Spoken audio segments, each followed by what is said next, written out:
We had a great conversation. The conversation I had was largely congratulatory, was largely corruption, all of the corruption taking place, was largely the fact that we don't want our people, like Vice President Biden and his son, creating to the corruption already in the Ukraine. In Ukraine, Ukraine's got a lot of problems. The new president is saying that he's going to be able to rid the country of corruption. And I said that would be a great thing.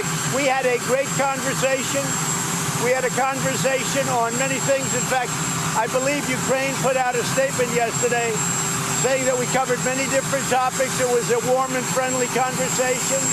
I backed Ukraine from the beginning, but I'm very upset that other countries aren't doing the same. Germany should be spending much more. France, all of the European Union should be spending money. Why are we spending money and they're not?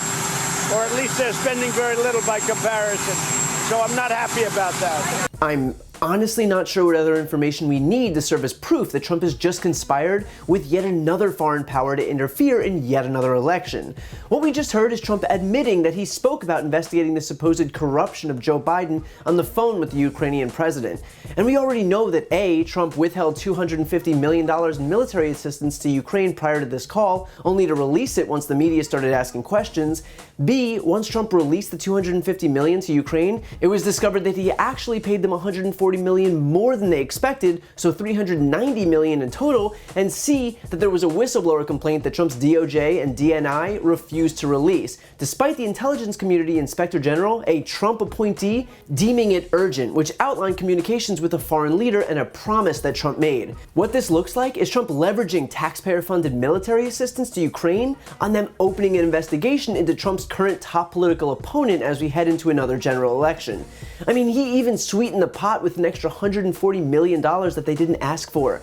That's a big jump from Trump initially withholding the aid altogether to suddenly, here's an extra $140 mil for good measure. And of course Trump is digging in his heels that the media look at Joe Biden and completely ignoring the fact that he just, yet again mind you, committed crimes. Trump just illegally solicited foreign campaign donations from Ukraine, as dirt on a political opponent is a campaign donation or a thing of value in the eyes of the law.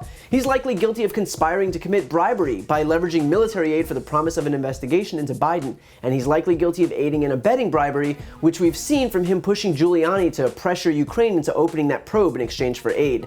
But on top of all of that, he's also obstructing justice by keeping his director of national intelligence from releasing the contents of the whistleblower complaint to Congress. And again, we know that the complaint meets the statutory definition of serious and urgent according to the inspector general. But beyond that, we've seen all of this before. This isn't some unprecedented move, it's Trump's only move. We just finished a 2-year investigation that showed that not only did his campaign cooperate with Russian officials looking to help Trump win in 2016, but Trump obstructed justice on 10 separate occasions to cover it up. So to pretend that we have to give Trump the benefit of the doubt is to ignore the entirety of the Trump presidency. And speaking of the Russia investigation, Trump actually outs himself in another respect. Well, not only Ukraine, take a look at China.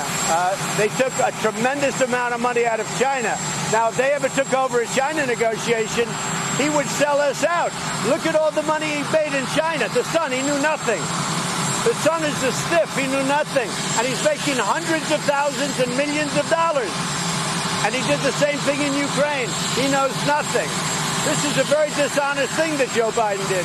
And then he said he never spoke to his son. Does anybody believe that one? He wheels off a list of unsubstantiated claims about Joe Biden's son and then criticizes Joe Biden for saying he never spoke to his son about it, followed by the words, does anybody believe that one? In other words, Donald Trump is saying when someone's son commits a crime, to suggest that the son wouldn't tell their father is completely unbelievable. Only that was Trump's exact defense with Don Jr.'s Trump Tower meeting. Don Jr. told congressional investigators that he never mentioned the Trump Tower meeting to his father, where he, along with Kushner and Manafort, met with a Kremlin-linked lawyer for dirt on Hillary Clinton. And so we're supposed to believe that 3 top-ranking campaign officials meeting with a Russian for dirt on Trump's opponent never even once mentioned it to Donald Trump? But to even suggest that Hunter Biden didn't speak to his father is utterly absurd. Got it. The fact is, if Trump didn't commit any crimes despite an absolute avalanche of developments suggesting otherwise, then he should simply have his DNI release the contents of the whistleblower complaint and let the facts speak for themselves. Because right now, on one side, there are some pretty devastating facts coupled with a history of this exact type of criminal behavior, and on the other is Trump's word that he didn't do anything wrong, which these days counts for absolutely nothing. The question is whether Democrats are going to stop Trump before his crimes go any further, or if we're going to see a repeat of what happened with Russia in 2016.